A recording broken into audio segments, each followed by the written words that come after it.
Hello everyone and welcome to this special conversation at the Wheeler Centre about Scientology. My name is Steve Kinane and this is Tony Ortega.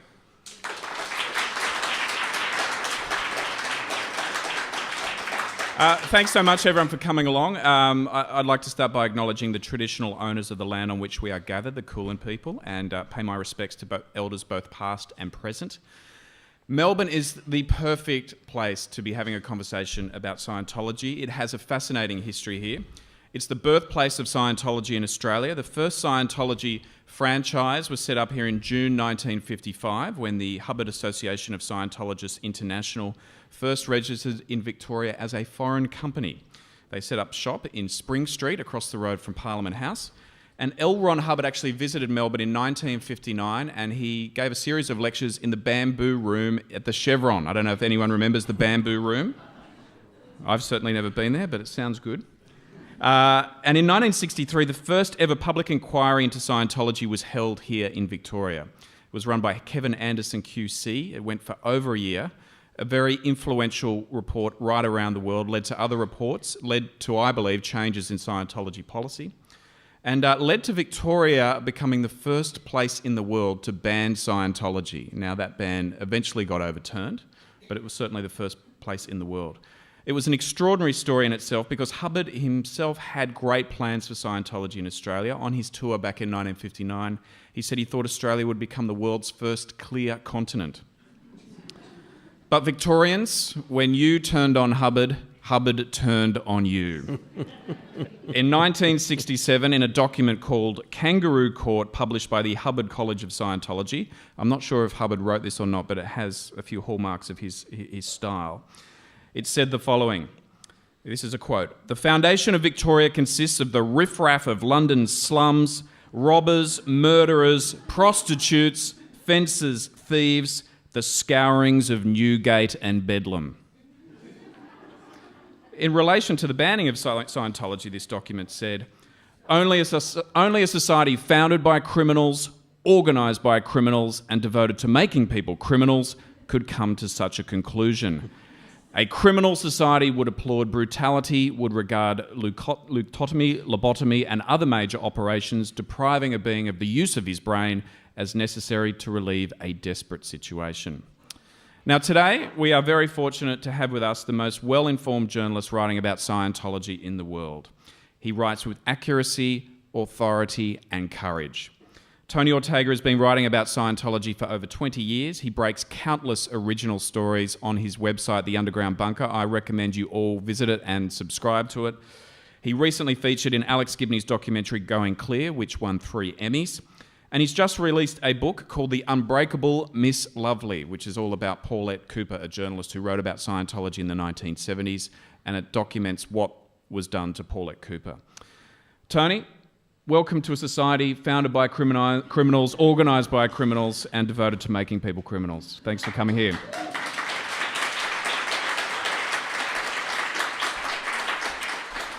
Now, Melbourne mattered to L. Ron Hubbard, didn't it? It sure did, and I hope you all are impressed by what Steve's been talking about because he's writing his own book about the history of Scientology in Australia, and I think he just gave you a little taste of how good it's going to be because it's going to be very, very good.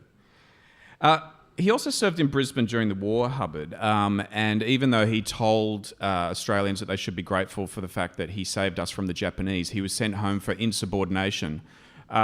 His war record was a fictionalised account too, wasn't it? Well, I mean, it's classic L. Ron Hubbard. L. Ron Hubbard was a fascinating person who lived a fascinating life. And if he had just described what actually happened to him, I think he would have done a lot better than all the embellishing he did. He had a very interesting war record. He did have command of a couple of ships, that is true. One of them was a trawler in Boston Harbor, and he was removed from command after 1 day. His bosses didn't like him very much. So then he went across, but that was, he was in the Atlantic Theater for 1 day. So then he went to the Pacific and he got command of another ship in Oregon.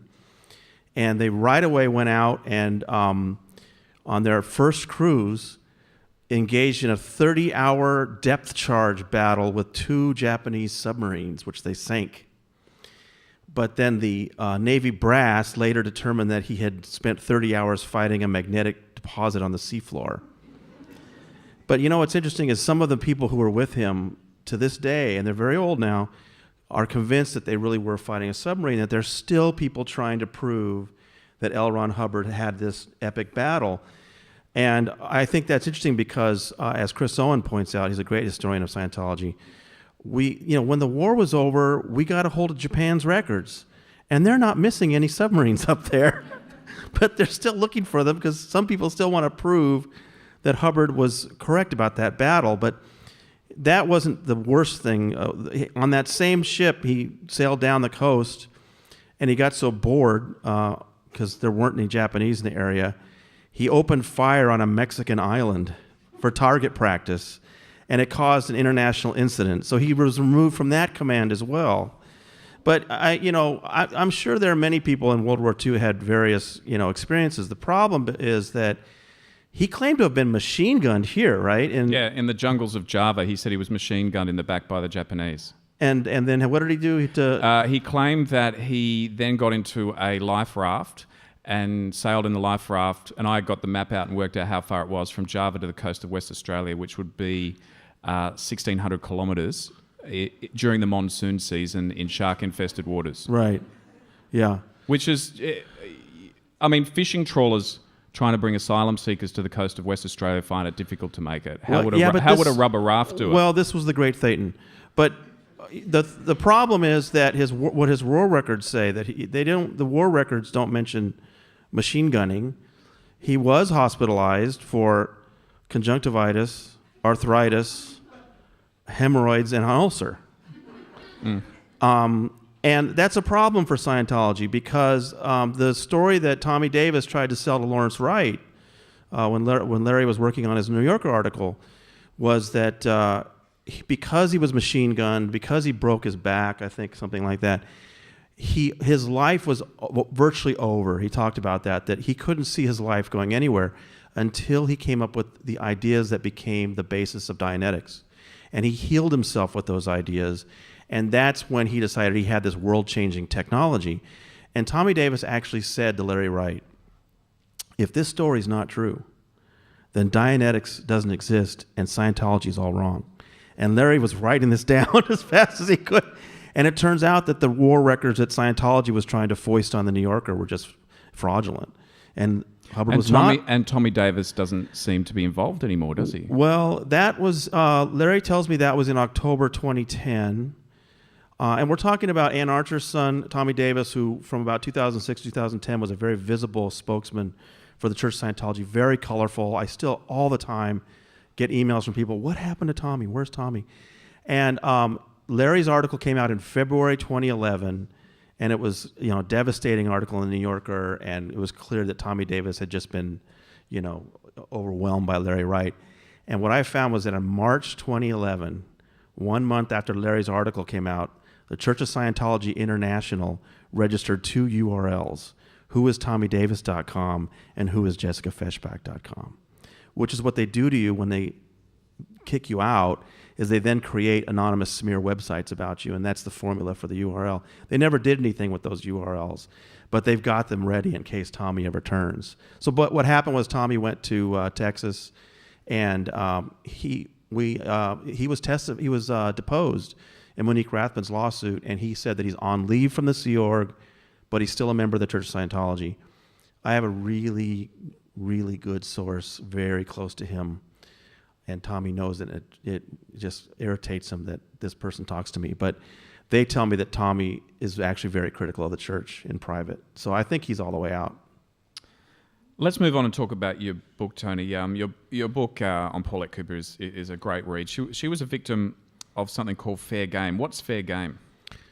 Well, I think, and maybe this is part of your book, but as a direct result of what happened here in Australia, Hubbard started to get much more paranoid and clamp down on things. And in 1965, he came up with this system of ethics. It's such a wonderful Orwellian term. By ethics, he means obedience and discipline. And there were severe rules for people who broke that obedience and discipline. and anybody that was either cast out of Scientology or had criticized Scientology would then be subject of fair game, which was their term for trying to destroy somebody that was saying something negative about Scientology. And Scientology today will tell you that policy's been canceled, but it's not. It hasn't. People are going through fair game today. But I was interested in Paulette because I had, anybody that works on Scientology, you learn pretty quickly about the story of Paulette Cooper, right? Nobody had been through a worse fair game program than Paulette. So I was aware of that, and I stumbled into Scientology. I was a new reporter in Phoenix, Arizona. I had found this interesting story about a local guy named Rick Ross, who's an internationally known cult expert. And Scientology was just one of the groups that he was tangling with, and I did a story on that.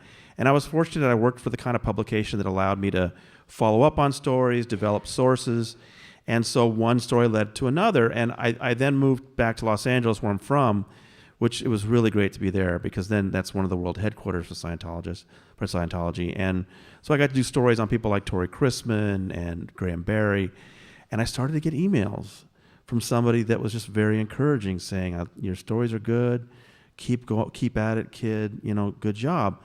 And the name on the email was Paulette. And I thought, that couldn't be, but it was. It was Paulette Cooper. And I knew that she had kind of gone quiet after her lawsuits were settled, but this showed me that she was still interested in the field. She was watching to see what people were doing. And it was just very inspirational for me to get that kind of encouragement from her. And then years later, the company I worked for moved me around a lot. I ended up in New York. I was editor-in-chief of the Village Voice, and everything changed because of this not very tall actor named Tom Cruise. This video leaked to the internet in January 2008, featuring him in a turtleneck. You've probably all seen it, talking about how great it is to be a Scientologist, and only Scientologists can help at the scene of a car accident, which nobody understands what he's talking about. And that got leaked in January 2008, and Scientology characteristically tried to suppress it. And the internet struck back in the form of Anonymous. Well, for somebody that had been writing about Scientology for a long time, this was so exciting to me. And because I had stories that I'd never published that now I knew there was an audience for. The audiences were just ravenous for anything about Scientology. So over the next couple of years, I started to write about Scientology again, and there were some really interesting other things going on. Jason Begay made his video. He was a character actor he was the first Scientology celebrity to come out and talk about it in a negative way.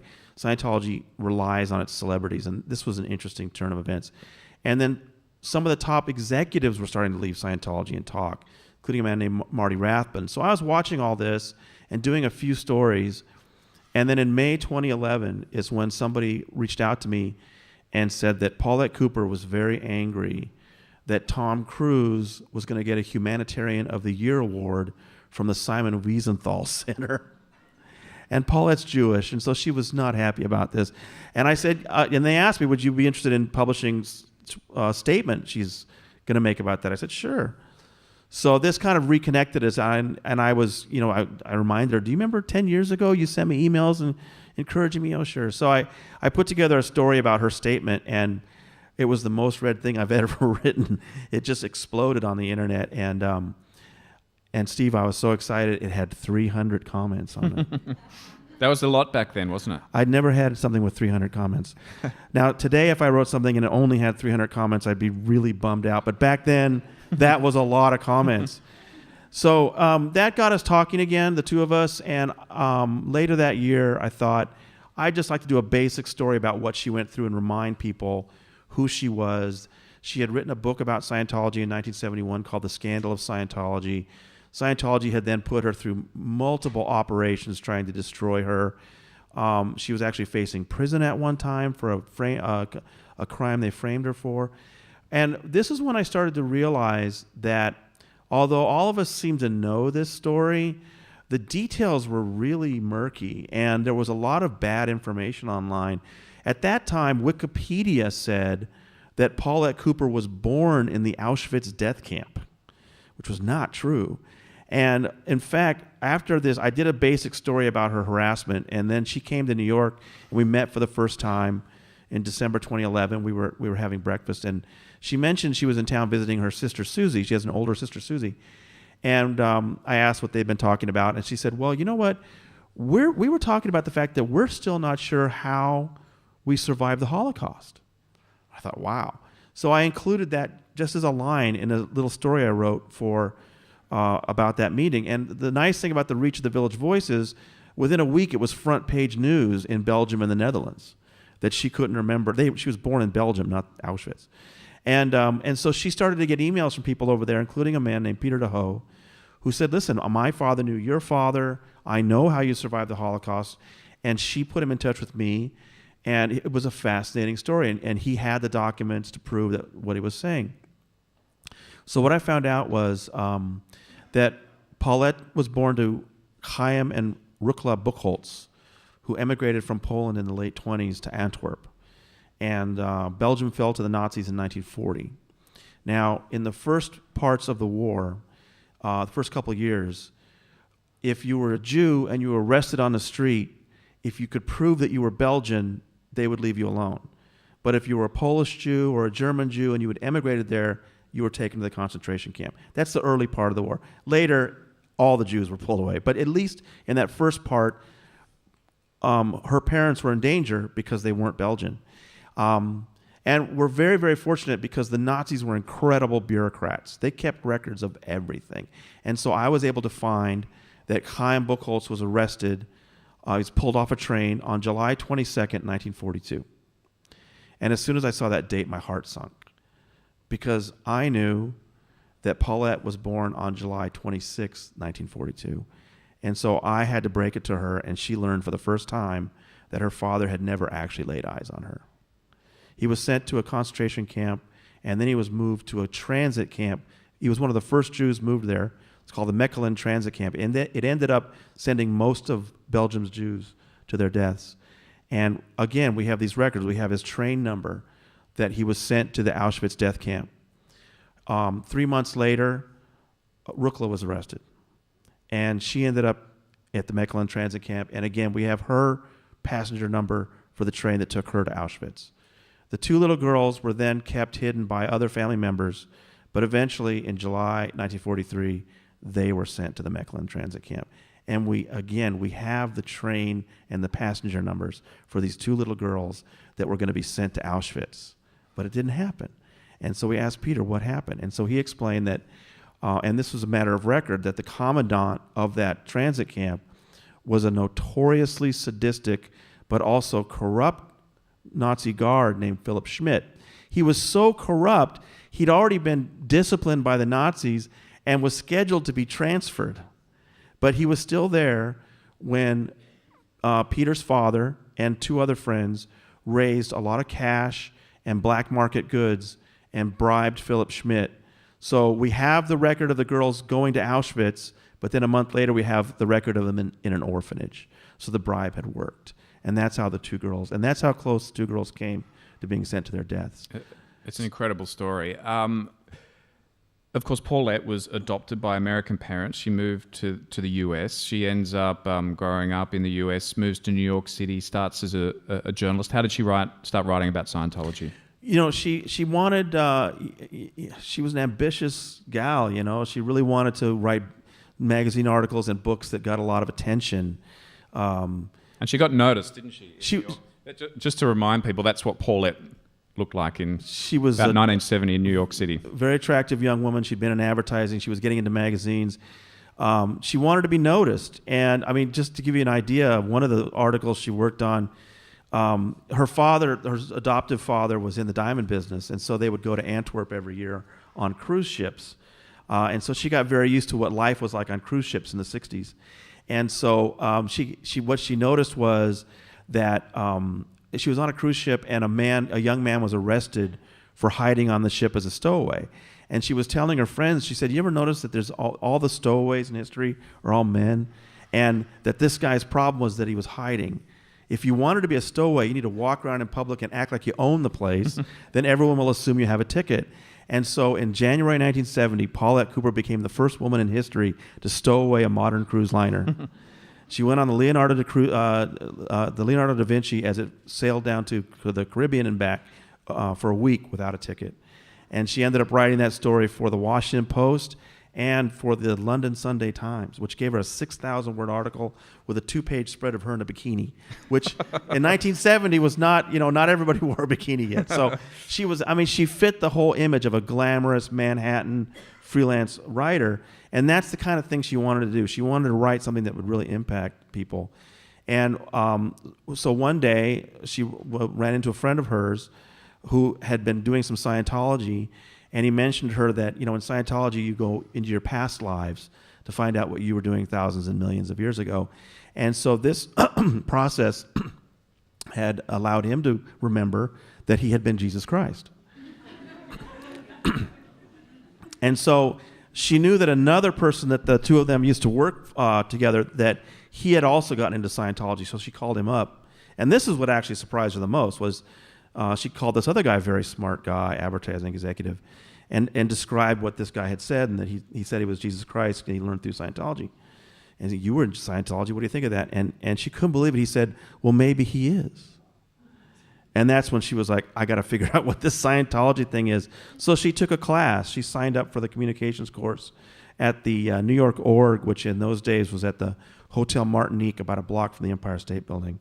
And, in 1960, this was 68, it was thriving then, you talk to old timers and the big ballroom was just full of people bull baiting, right, all day.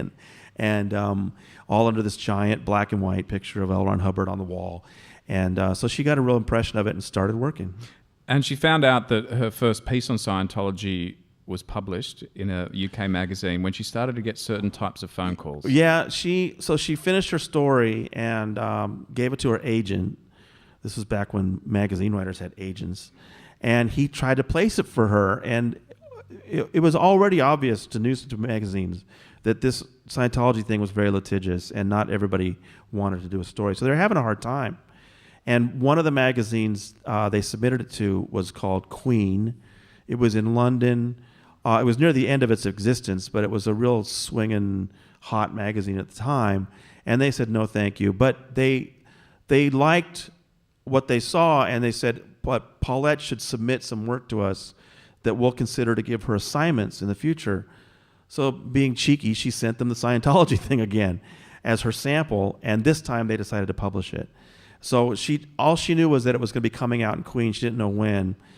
But then suddenly one day in late 1969, she got death threats from 2 different men on the same day.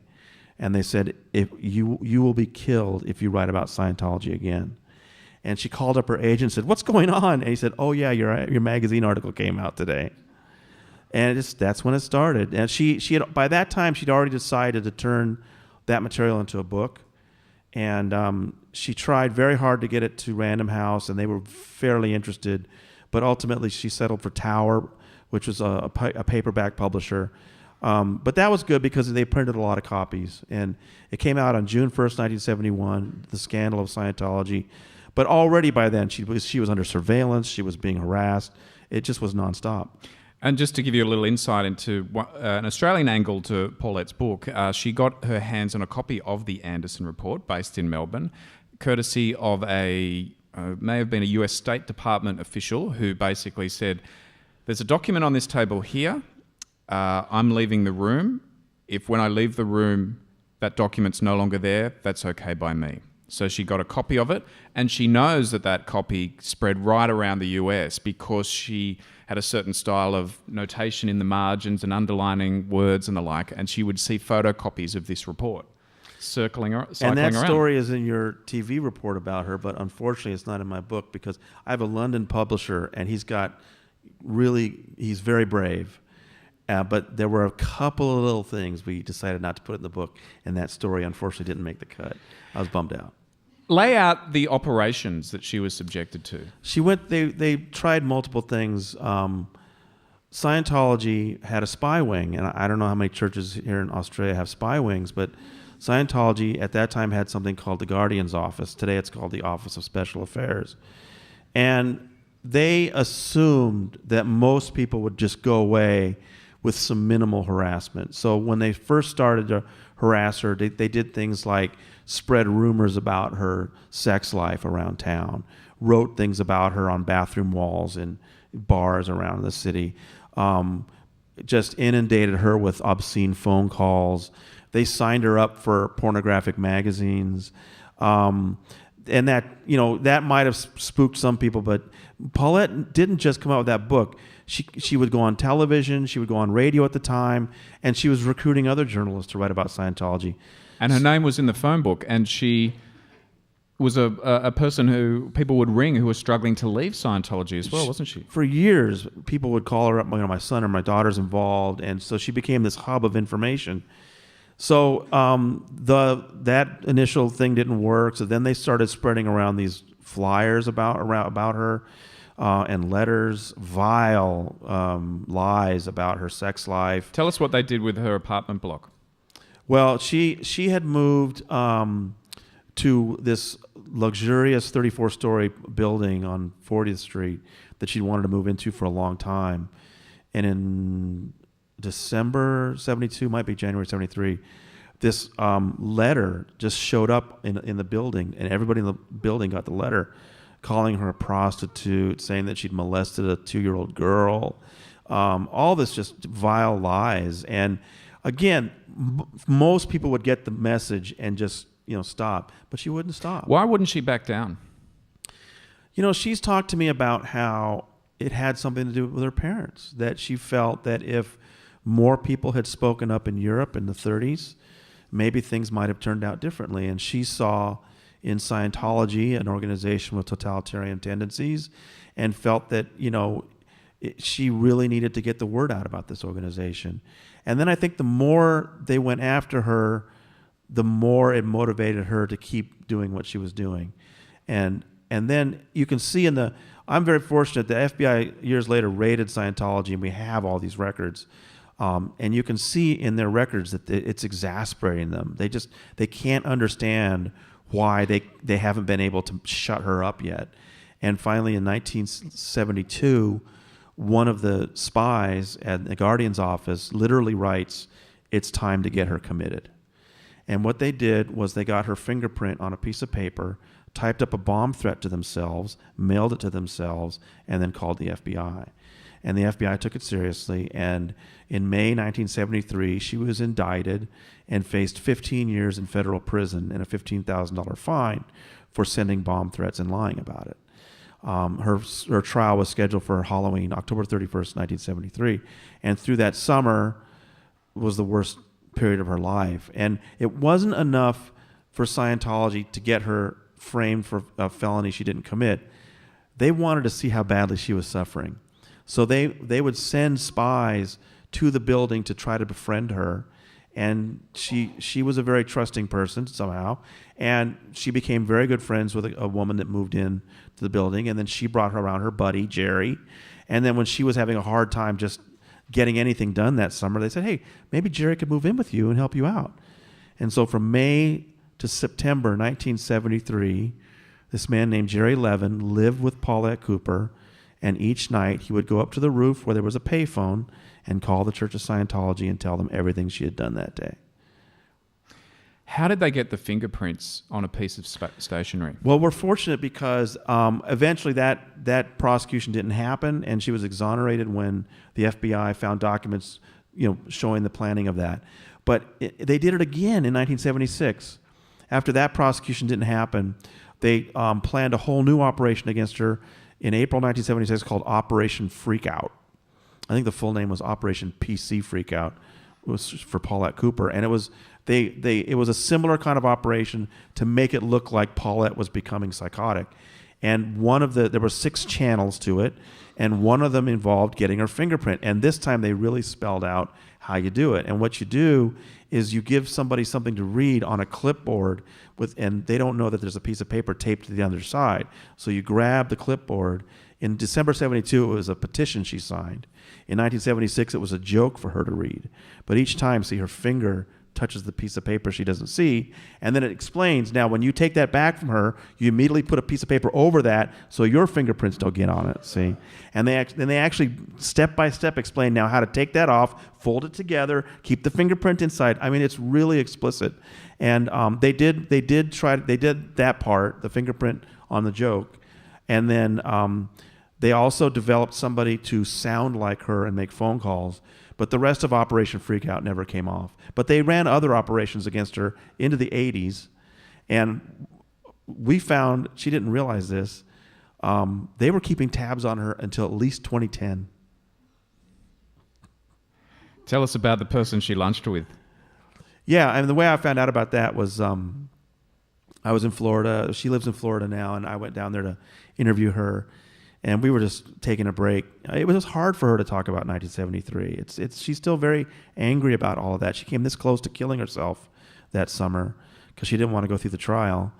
And so we were taking a break, and we were talking about New York. And she said, "Yeah, you know, Tony, whenever I come to New York, I always get together with my friend, whose name I'm not going to say right now, and we talk about various things. And he always asks me about Scientology and what I've heard, and what's going on." And she saw my jaw drop open. And she said, "Tony, what is it?" I said, "You didn't know he's been outed as a Scientology spy?" And sure enough, this was a staff writer for Vanity Fair, and 2 top former Scientology executives that year in 2010 revealed that he'd been on the payroll for years. And what he would do is he would call other journalists to ask them what they were working on, and then deliver that news to Scientology. And nobody ever noticed that the guy never wrote a story about Scientology himself. You mentioned that Paulette nearly took her own life. It took a terrible toll on her, even to the extent, if you think about it, she's a young single woman in New York City. She can't even go on a date with someone without thinking, is this person a spy? Well, I mean, there was Jerry Levin that was in her own apartment living with her. And then several years later, she went to work for a guy that turned out to be a Scientology spy. It was very difficult for her to date guys and trust people. The nice thing was, in 1987, she was invited by a friend to a party and bumped into a guy that she had dated in 68. And so she thought, okay, now this guy is okay. I knew him before the Scientology thing. And she and Paul Noble were married in 1988, and they're very happy today. He's a great guy. As Mike Rinder once said, if you're having a party, you need to invite Paul Noble. Okay, in about 10 minutes time, we're going to take some questions. And I know that some people, I just want to declare that this is being filmed. So if you're concerned about being filmed, maybe best not ask a question, but we'd love to get some questions in about 10 minutes time. Tony, tell us, I want you to respond to this. And the Church of Scientology, I know when I ran the story about you and Paulette, they said that was a rogue unit. Those days are gone. That kind of thing doesn't happen anymore. Yeah, and that's what they've always said about the Guardian's office. So the FBI raided Scientology in 1977. In 1979, there was a trial, and 11 top Scientologists went to prison, including Mary Sue Hubbard, the wife of the founder. And Hubbard himself was named an unindicted co-conspirator. They then disbanded the Guardian's office and replaced it with something called the Office of Special Affairs. They claimed the Guardian's unit was this rogue unit. But it's very clear that Mary Sue and LRH, L. Ron Hubbard, were in charge of what was going on. This was not a unit off doing its own thing. And then the question becomes, okay, the Office of Special Affairs today clearly spies on people, but have they really reformed and they don't do illegal things? Well, this book came out, it hit Amazon on May 14th this year. 10 days later, on May 24th, I was notified by the U.S. Attorney's Office that they were about to sentence a private investigator in New York to prison, and they were notifying the people he had victimized with illegal hacking. I was one, and it turned out so was Mike Rinder, the former top spokesman of the Church of Scientology. So Mike and I had little doubt who was paying this guy, but eventually the New York Times reported that, yes, this guy who just went to prison was working for the Church of Scientology. So 10 days after I came out with a book about the illegal techniques used by the Church of Scientology to try to harm Paulette Cooper, I found out about the illegal techniques they were using to try to harm me. So I would say Scientologies themselves have made a pretty good case that they really haven't changed at all. So they admit it was a rogue unit. So they seem to be distancing themselves from the activities against Paulette. But have they ever apologized? Never, and she's bitter about that. One of the things we set out to do was to try to find some of these people who had run some of these operations against her, and I did talk to several of them. And I have a wide variety of reactions. I mean, I met one person came forward and apologized to her. He told her how bad he felt years later that he had been involved in some of these operations. Others were willing to talk to me, but they wanted to make it clear that they still hated her guts 40 years later. And others just wouldn't talk to me and told me to F myself, that kind of thing. So it was an interesting variety. Okay, so why won't they apologize? We've seen the Catholic Church, we've seen the Pope abused for the way the Catholic Church, he's apologized for the way the Catholic Church has dealt with abuse. No, that's a great question. Why haven't they apologized? Why won't they apologize? Is there no reconciliation? There is no apology in Scientology. I mean, one thing to keep. Why not? Is there something in their doctrine? Is there something in their history? What is it? Keep in mind that what Scientology is really all about is these people believe they have the answer to the existence of mankind and the secrets of the universe, and the rest of us are pathetic dopes that don't understand anything. Why, if you consider yourself a superior brand of human being, would you ever apologize to the rest of us since we know nothing? Because we're all human and we all make mistakes and we're flawed. Why don't they apologize? Scientologists do not make mistakes. They either follow L. Ron Hubbard's technology standardly and correctly, or they don't. And that's all the answer to all the problems in your life. See, Scientologists, even I know some people leave Scientology, especially these days, and say that it's all David Miscavige, that's the current leader is really behind all the problems, and things were great under L. Ron Hubbard. But really, it was Hubbard's paranoia, it was Hubbard's attitudes about Scientology's superior nature that's baked into Scientology, and you just don't apologize if you're a Scientologist.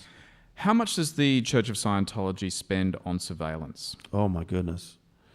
Marty Rathbun estimates that the money they spent just in the Lisa McPherson case to try to bribe judges, affect the state prosecution of that case, that case alone cost them $30 million. And recently, two private investigators were arrested in Wisconsin who David Miscavige was paying $10,000 a week to follow his father, who recently left Scientology. Money's no object for Scientology. They will spend whatever it takes to follow people, to try to win litigation. And, again, they can't change, Steve, because this is one of the things that I find most fascinating about Scientology. L. Ron Hubbard is called Source. He is the source of all knowledge. Scientology has the answers for everything in life. And he died in 1986. They can't change anything. So you can't have a reformation. You can't have a reformation. You can't change anything he wrote. Now, some will tell you that David Miscavige is squirreling the tech, but he is making some changes. But the playbook they're operating from, as far as critics go, journalists, ex-members, comes right out of what Hubbard wrote in the 60s. Pat and Annie Broker, how much money was spent on spying on them? Yeah, when Hubbard died in 1986, he appeared to have anointed a man named Pat Broker and his wife Annie to succeed him. It's a little unclear, but he promoted them in an interesting way. Then he died. This young man named David Miscavige pushed the Brokers out of the way and became the leader, but he was very paranoid about what Pat Broker might say or do. And so they hired two ex-cops to follow Pat Broker, and they couldn't be seen. To journalists, they tend to do noisy investigations where we know they're following us. But this Pat Broker was not supposed to know he was being followed. These two ex-cops followed him 24 hours a day for 24 years. The operation cost $12 million. And then they finally lost their jobs 2 years ago, and they claimed they had been told they had jobs for life, so they sued Scientology. And for one day they talked, and I flew to Texas just to meet them, and I had them to myself for a day, and then the Tampa Bay Times guys had them for a few hours the next day, and I had so much fun because they were proud of the work they did. Oh yeah, we would get up next to him at Applebee's and look over his shoulder at his emails, and because they couldn't be discovered. That was the number one thing. And the same thing with these guys in Wisconsin. They knew that $10,000 a week ends if they were ever discovered. And for them, the real crisis moment came when they were following Ron Miscavige Sr., David's dad, And one day, Ron was walking across a Walmart parking lot, and I'm told that you don't have Walmart here, but you might have Kmart's, right? Okay, so a big parking lot, and he's walking across, and he does this. Now, what was happening was Ron's smartphone was falling out of his pocket, and he was clutching at it. But he was a 77-year-old man clutching his chest and bending over. So these two, now this is a real crisis for these guys, because remember, they're getting paid $10,000 a week not to be discovered. Now, do we run over and help this guy or not? So what they did was, being the humanitarians they were, they called their handlers in Florida. And they told the police that within a minute, David Miscavige picked up the phone. And he told them, if he dies, he dies. Don't do anything. And that is now going to be the title of Ron's memoir coming out next year. If he dies, he dies.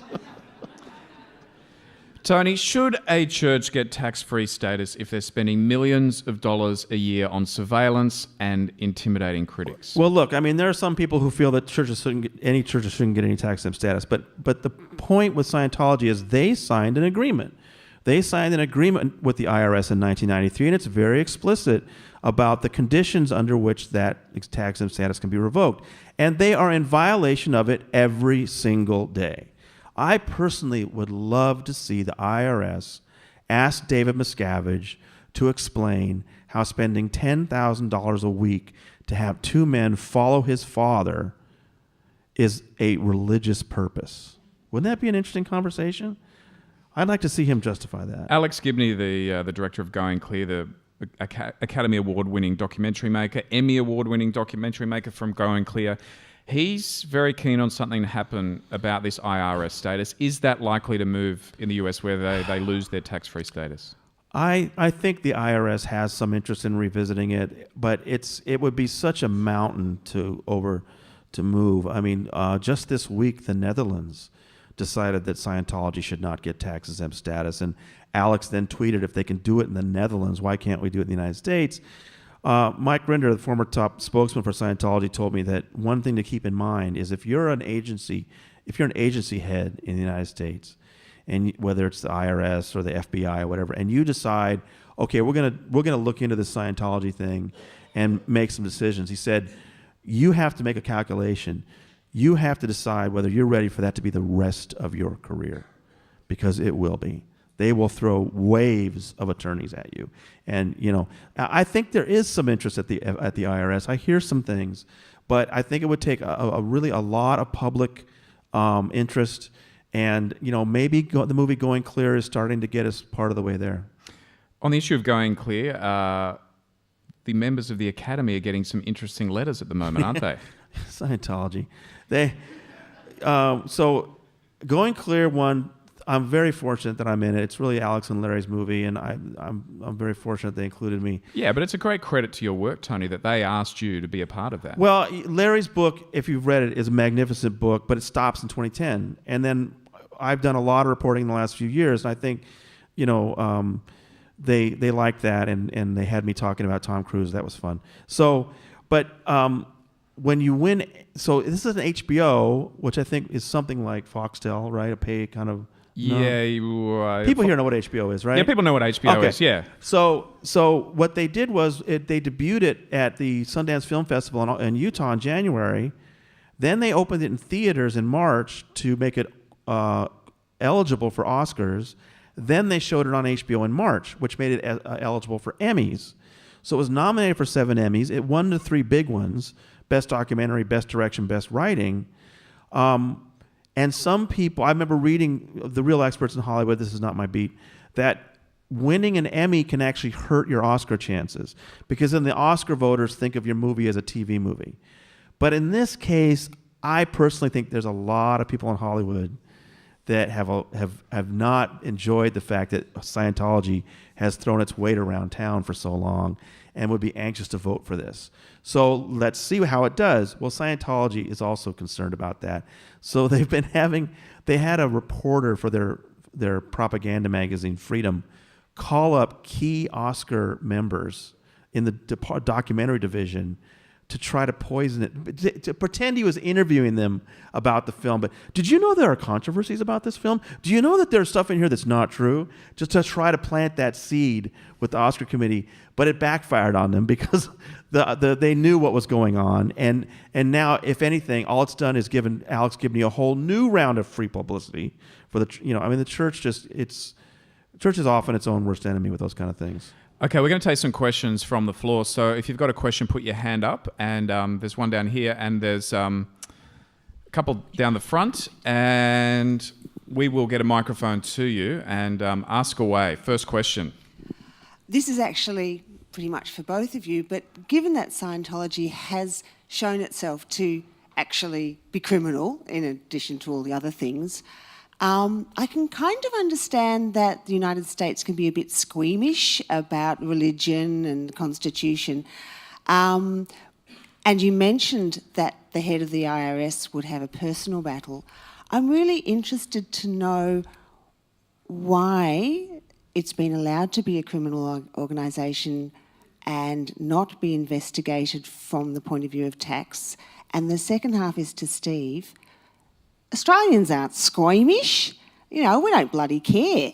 So why is the Australian government being so light-fingered about dealing with Scientology? Are you talking about tax-free status? Or? Yes, principally. Okay, well, the tax-free, if I take that one first, there was a 1983 High Court judgment, and it's a very complicated case and how it started, but it went through the local Victorian courts, and it was about payroll tax and the like, and it ended up going to the High Court.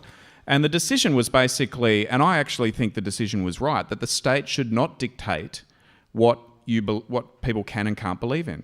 There are all kinds of crazy beliefs that religions are based around, and we all have a right to believe or not believe. And I don't actually have a problem with that judgment. I think there's a question mark, though, about tax-free status on religions, and if you can show that religion causes harm or spends money on placing critics under surveillance, then I think you can bring in what's called, and Nick Xenophon has talked about this, a public interest test. And you can weigh up whether that institution, that religious institution, deserves to have tax-free status or not. But I don't think you should be banning religions, and I think it was wrong for Victoria to ban Scientology. But I think that is what you could do. You could follow that measure that Nick Xenophon was very keen to get up. But it won't get up. And I think one of the reasons is that there's a lot of religious people in Parliament, and they'd be concerned that would apply to their institutionalised religions like the Catholic Church, given the revelations of abuse in the last decade, that perhaps that could backfire on them as well. So I don't think that's ever going to get up. Is there another aspect that you think they should be investigated about, or are you just talking about the tax? Well, as far as the criminality is concerned, the number one problem that law enforcement has is that it can often take so long for Scientologists to even realize they've been victimized. They come out, and it takes so many years to get off of that indoctrination. There's a really fascinating case going on right now in Los Angeles, a young woman who's suing Scientology. She signed the Sea Org's billion-year contract at 12 years old and was immediately put on a schedule of 98 hours of work a week for pennies an hour. And the next year, when she turned 13, they moved her up to 112 hours a week, again for pennies an hour. And she was disciplined at one point when she was 12 because she dared to write down in a note that she missed her mother. Okay, and not only were they violating labor laws with the way they treat children, but she ended up at 17, she got pregnant. Now, it's against the Sea Organization's rules to have children. And her story is she was forced to have an abortion, like so many other women who have come forward and said the same thing. So she went through things that were horrific in her mind, but it took her 5 years after she left to realize, hey, wait a minute, that was wrong for them to treat me that way. I need to sue them. And so for the last 6 years, most of her lawsuit has simply been about, did she wait too long or not? And I talk to law enforcement people sometime, and they always tell me that's the number one thing, is people will come forward to them with allegations of sexual abuse, of covering up of sexual abuse, of families being ripped apart. And the first question they ask is, how long ago was it? And often it's like 5, 6, 7 years before somebody will say anything. Just the other day, a man came forward to me. He couldn't wait to tell me a story about Scientology. Let me tell you about the horrible things that happened to me in Los Angeles. And they were all things I'd heard before, but it sounded interesting. This sounds like a good story. When was this? The year 2000. It took him 15 years to be ready to tell his story. That's the number one thing law enforcement complains And certainly about. prosecutors also say that it's much harder to prove things the further away it is, and evidence becomes more unreliable. It's very difficult. We should probably move on to another question. We'll go to our second question. Thanks. You've already answered the first part of my question, which was about the tax-free status. But the other question for Steve is what's their membership like in Australia now? What sort of, how active are they? Okay, well, Tommy Davis said on Four Corners when he was still in the Church of Scientology in 2009, there was tens, if not hundreds of thousands of Scientologists in Australia. All I can go by is the last census, which said 2,107. Now, I am assuming if you're a Scientologist, you want your stats up, don't you, Tony? So everybody would be told, I would think, to make sure you put down in the census that you are a Scientologist. And that's very consistent with what we see in the rest of the world. England's census said 2,300, and a sort of informal census taken in the United States said 25,000. I think there's maybe something like 40,000 active Scientologists around the world. And the top former executives who had access to actual enrollment documents tell me that the largest Scientology ever was about the year 1990, when there were about 100,000 Scientologists. There have never been the millions that they claim. In 1969, they told a reporter in New York that they had 15 million people. And Kirstie has said 20 million. But it's just not, there's no hard evidence that there are those kinds of numbers. And Tony, one of the things I find fascinating about it is that it's a very statistics-driven institution, and each Thursday you're meant to improve your statistics. So it's almost like they have to say that they are the fastest-growing religion in the world, that things are improving all the time. Yeah. Okay. Third question. Here we go. Thank you. Hi. Hi. Oh, I don't need to stand up, do I? So I almost hesitate to raise a question because I'm maybe the only Scientologist in the room. So I'm here to listen and to Well, engage. thank you for coming. Well, thanks for letting me in. So I just wanted to, you and I have spoken before. Yeah, that's right. I want to just put it to you, maybe just pose a hypothetical question. What if everything you talked about and everything you're trying to do, what if it was listened to? And what if the church did change in some way, let's say just some aspects? Would you, as a journalist, as a professional journalist, would you be able to write about that? Or have you already gone too far down the road of being a critic? I'm always waiting for the changes to come. I'd love to report them. For me, the most basic thing that Scientology could do is simply talk about itself. Why can't Scientology describe itself publicly? Scientologists are trained to say only, buy a book and find out for yourself. Why can't Scientologists talk about auditing? Why do you have to be several years in and several $100,000 in before you find out that on the upper levels you're going to be spending $800 an hour to rid yourself of body thetans? This is the ultimate aim of Scientology, that you will be spending money to rid yourself of invisible alien beings that were left from 75 million years ago, genocide. That is what Scientology is. Why can't Scientologists describe that? Because otherwise it's a big bait and switch. The day Scientology does that, I will celebrate it. I would be happy to say Scientology has made the correct step forward. But they don't do that. They follow the same playbook from 1965. And the kind of reforms you're describing, those are happening on the outside. Some independents are trying to make some of those changes, and I think they're interesting. But until the organization itself does, it's really frustrating. And on a personal note, that time I had a conversation with you, I personally found you the most open-minded Scientologist that I had spoken to, and were willing to think and answer questions that I had dealings with. I have real problems talking to the people up the top of the hierarchy of the Church of Scientology in Australia. They've not granted me an interview since, I think it was 2010, despite repeated requests. I'm writing a book at the moment. I asked them to line up interviews. I've asked, they just won't play ball. So I consider myself very open-minded. I'm trained as a journalist to be fair, to try and get all sides of the story. But you know what happens? when I do reporting on Scientology, they don't put people up for interview, but what they often do is hand me a whole bunch of affidavits where somebody says, this never happened, signed so-and-so, and then when I ring them up, and this is predominantly in the US, I ring them up and say, can I speak to that person who signed that affidavit? I'd like to test their claim. They never make them available. The ex-Scientologists I speak to always make themselves available for me to test their claims. And I will test their claims. I will say, well, what about this? What about that? You know, how do I know you're not lying? You've got to, you know, show me some evidence here. And they'll often find corroborating evidence. So I am very open-minded to hearing other sides of the argument. I personally find it very difficult to get access to that information. Well, and let me clear up a misconception. Scientology will tell you that we are not talking to the official channels in Scientology, but it's a myth that we don't talk to Scientologists. I've been doing this for 20 years. I have sources inside the Church of Scientology. Yeah. And these are people who are very frustrated with how things are going. Otherwise, they wouldn't be talking to me, right? So I talk to Scientologists all the time. Scientologists in the organization, people who have left the organization but still consider themselves Scientologists, which is really an interesting phenomenon. Imagine, you know, a Catholic decides to leave the local parish but still wants to call themselves a Catholic. Can you imagine the church saying, no, they're not a Catholic. That's illegal to call yourself a Catholic. But that's what Scientology does. So I talk to a lot of Scientologists in the organization and out. We just don't get to talk to the top leaders. And we can't talk to them on the record because their internal justice system punishes speaking out against Scientology. So we would then imperil them if we quoted them on the record. Yeah. Let's get another one. There's another question down the front here.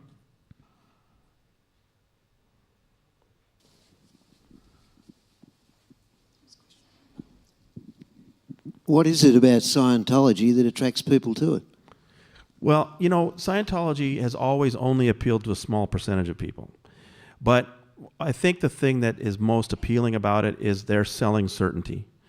They go to people particularly people who've had some kind of problems in their lives, and they say, we have a program to make your life better. All you need to do is take our courses, fill out these check sheets, and you will become a better human being.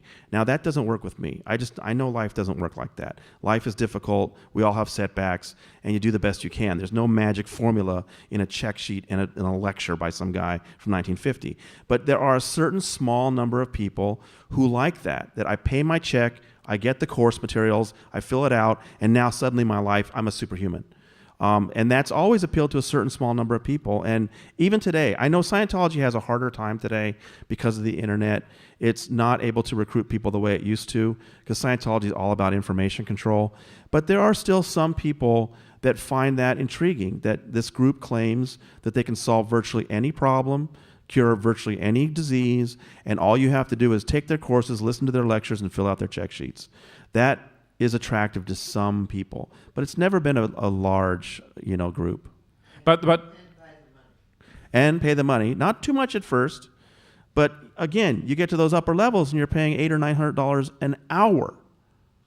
I was we did an event in Sydney the other night, and a question was asked: what's in common about people who are recruited to Scientology? And our consensus on the panel was that somebody with a vulnerability.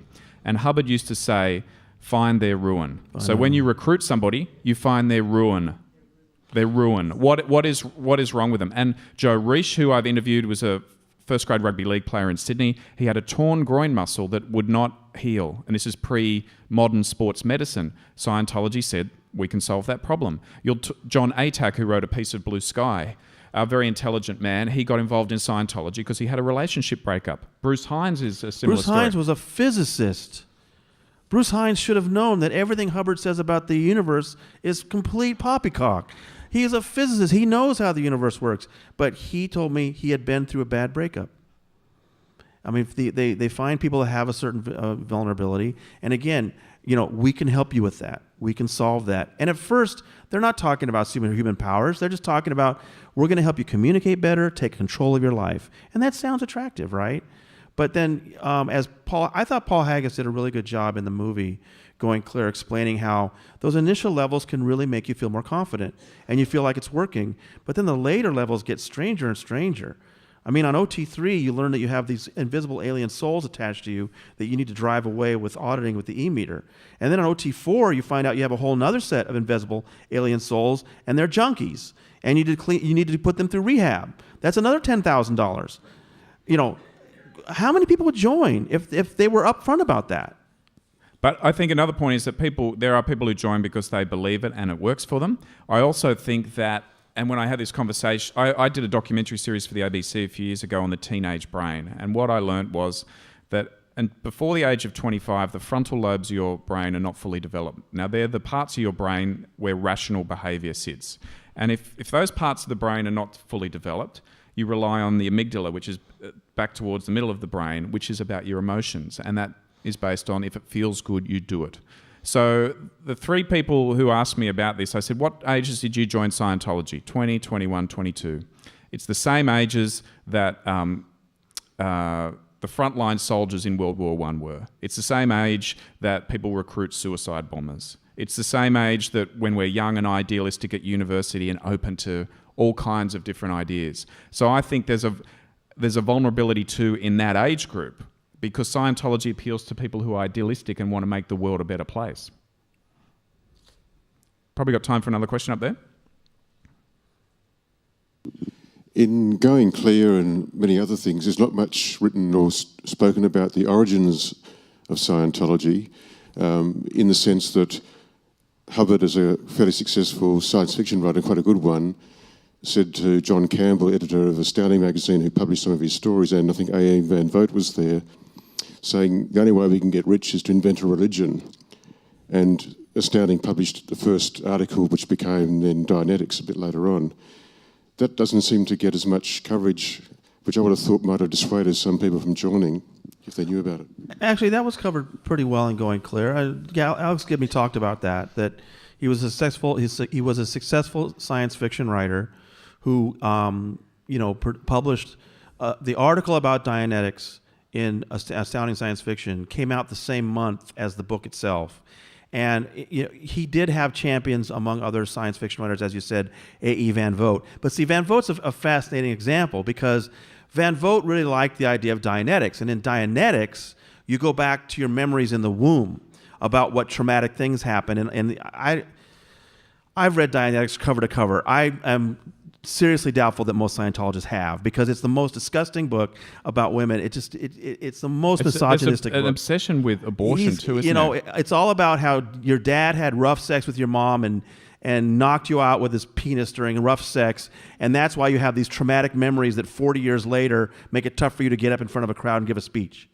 And so in Dianetics, your job is to go back to the womb and remember all the terrible things dad did to mom and the multiple abortion attempts your mom must have made, and remember that. And now Van Vogt thought that was cool, all right? But then he went bankrupt a year later, had to start over again. Hubbard had lost the use of the name Dianetics, so he had to start up with something new, and he called it Scientology. That he came up with in Phoenix, 1952. By then, some of his more creative followers weren't satisfied with only going back to the womb. They wanted to go farther. So in Scientology, Hubbard came up with counseling to bring up your past lives, thousands, millions, billions of years ago.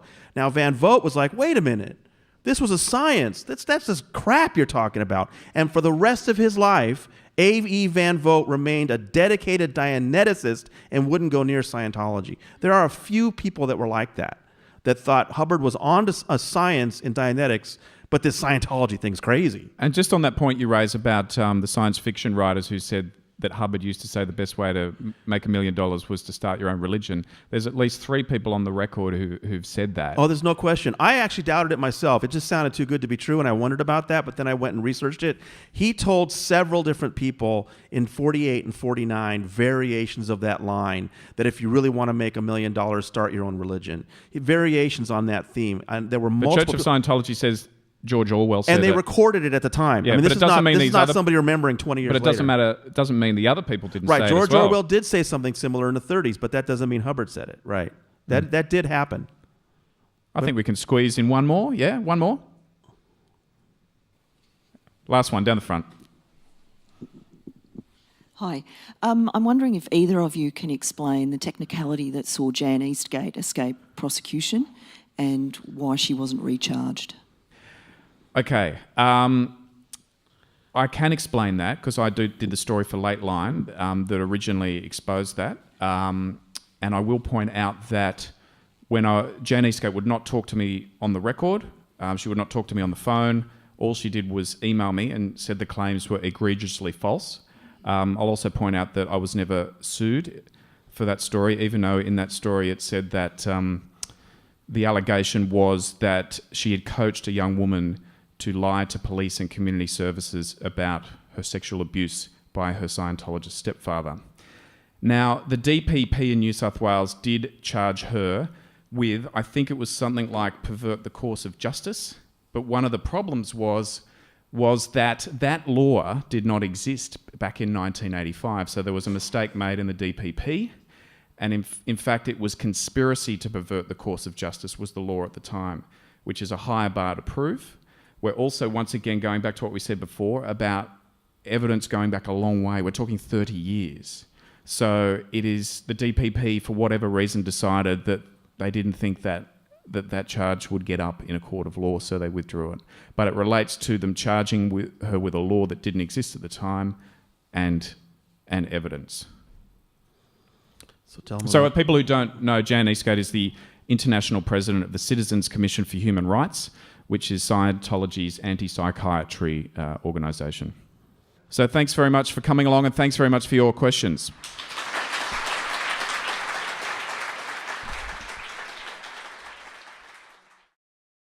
He opened fire on a Mexican island for target practice, and it caused an international incident. So he was removed from that command as well.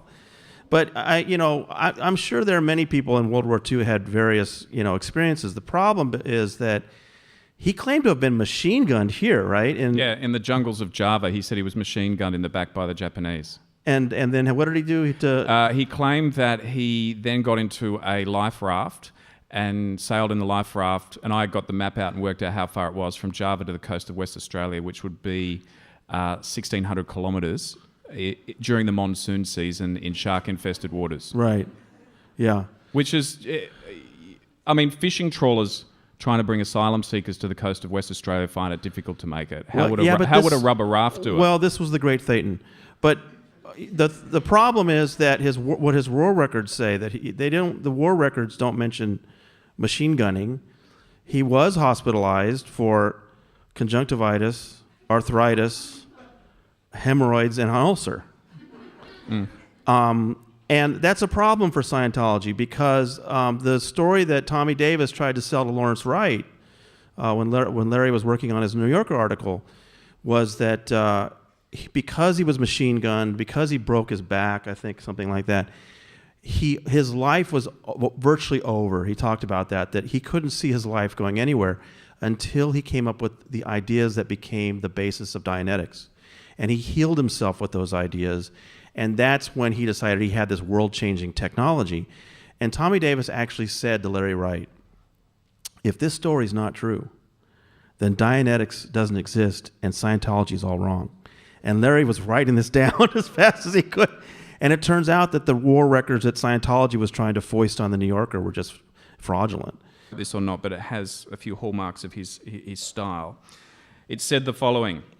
This is a quote. "The foundation of Victoria consists of the riffraff of London's slums, robbers, murderers, prostitutes, fencers, thieves, the scourings of Newgate and Bedlam."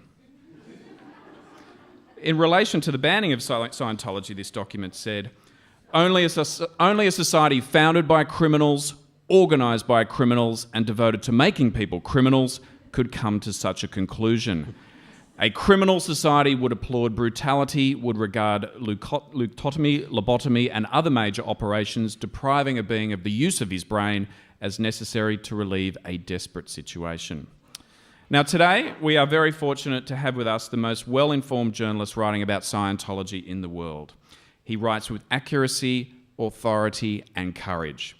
Tony Ortega has been writing about Scientology for over 20 years. He breaks countless original stories on his website, The Underground Bunker. I recommend you all visit it and subscribe to it.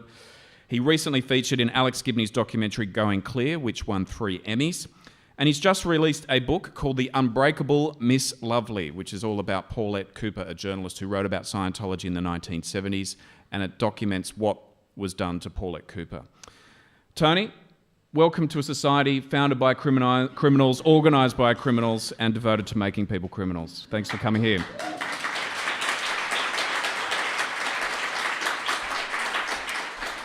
Now, Melbourne mattered to L. Ron Hubbard, didn't it? It sure did, and I hope you all are impressed by what Steve's been talking about, because he's writing his own book about the history of Scientology in Australia, and I think he just gave you a little taste of how good it's going to be, because it's going to be very, very good. He also served in Brisbane during the war, Hubbard, and even though he told...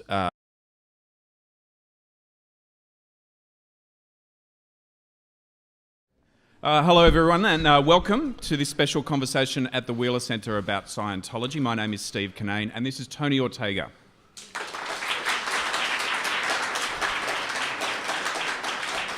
Thanks so much, everyone, for coming along. I'd like to start by acknowledging the traditional owners of the land on which we are gathered, the Kulin people, and pay my respects to elders both past and present.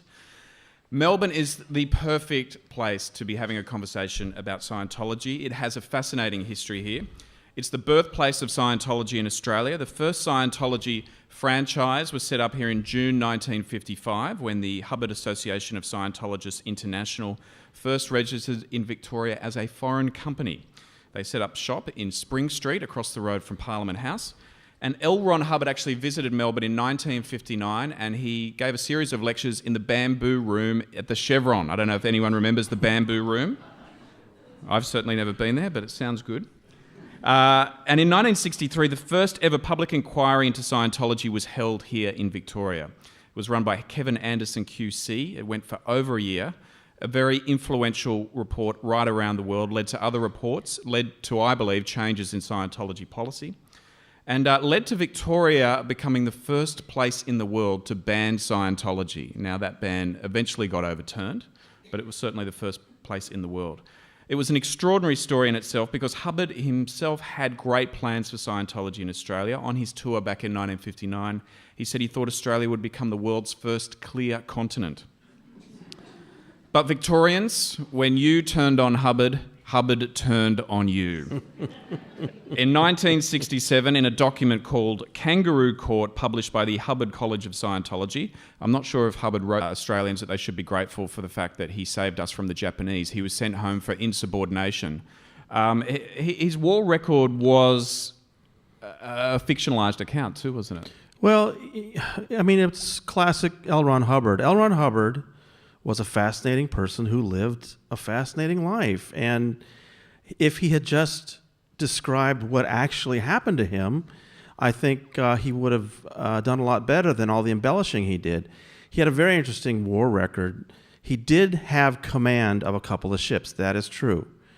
One of them was a trawler in Boston Harbor, and he was removed from command after one day. His bosses didn't like him very much. So then he went across, but that was, he was in the Atlantic Theater for one day. So then he went to the Pacific, and he got command of another ship in Oregon.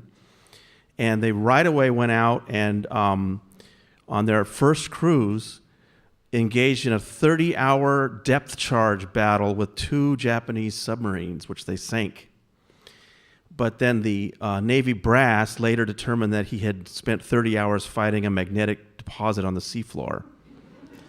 But you know what's interesting is some of the people who were with him to this day, and they're very old now, are convinced that they really were fighting a submarine, that there's still people trying to prove that L. Ron Hubbard had this epic battle. And I think that's interesting because, as Chris Owen points out, he's a great historian of Scientology, when the war was over, we got a hold of Japan's records, and they're not missing any submarines up there, but they're still looking for them because some people still want to prove that Hubbard was correct about that battle. But that wasn't the worst thing. On that same ship, he sailed down the coast, and he got so bored because there weren't any Japanese in the area, and Hubbard was not. And Tommy Davis doesn't seem to be involved anymore, does he? Well, that was, Larry tells me that was in October 2010. And we're talking about Ann Archer's son, Tommy Davis, who from about 2006 to 2010 was a very visible spokesman for the Church of Scientology, very colorful. I still, all the time, get emails from people, what happened to Tommy? Where's Tommy? And Larry's article came out in February 2011, And it was, a devastating article in the New Yorker, and it was clear that Tommy Davis had just been, overwhelmed by Larry Wright. And what I found was that in March 2011, 1 month after Larry's article came out, the Church of Scientology International registered 2 URLs, whoisTommyDavis.com and whoisJessicaFeshbach.com, which is what they do to you when they kick you out, is they then create anonymous smear websites about you, and that's the formula for the URL. They never did anything with those URLs, but they've got them ready in case Tommy ever turns. So, but what happened was Tommy went to Texas, and he was tested. He was deposed in Monique Rathbuns' lawsuit, and he said that he's on leave from the Sea Org, but he's still a member of the Church of Scientology. I have a really, really good source very close to him, and Tommy knows that it just irritates him that this person talks to me. But they tell me that Tommy is actually very critical of the church in private. So I think he's all the way out. Let's move on and talk about your book, Tony. Your book on Paulette Cooper is a great read. She was a victim of something called fair game. What's fair game?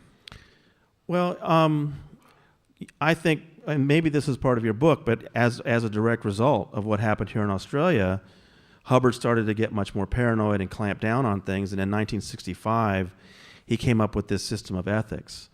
It's such a wonderful Orwellian